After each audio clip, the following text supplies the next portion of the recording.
Hi, I'm Duncan Higgins. I'm a principal with Schmitt Architects and I'm the lead designer on the Transformation of Windsor Law.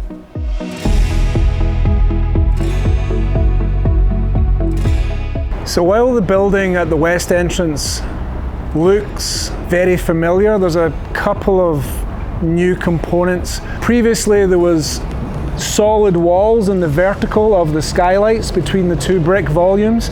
They've now been opened with new glazing to allow that view in and the natural light in. We've also created a new entrance from University Avenue, which is directly into this, the heart of the ground floor. We've also cut a new window into this volume. So this is now the conference room, which has a view back to the campus, and that's celebrated with this copper surround. We have created a new entrance to the cafe terrace with some new landscaping. Previously it was a stepped entrance only. The original building was very sculptural.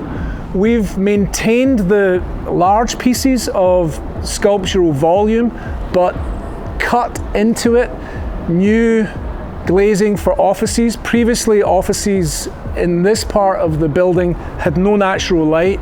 Now the Dean's Suite and the general offices now have glazing and natural light. We've managed to carve open a large window to the west. We've also carved open a window to the north, and as that is over our new University Avenue entrance, now they can see not only trees and the river and the campus, they can see the bridge and the sky above.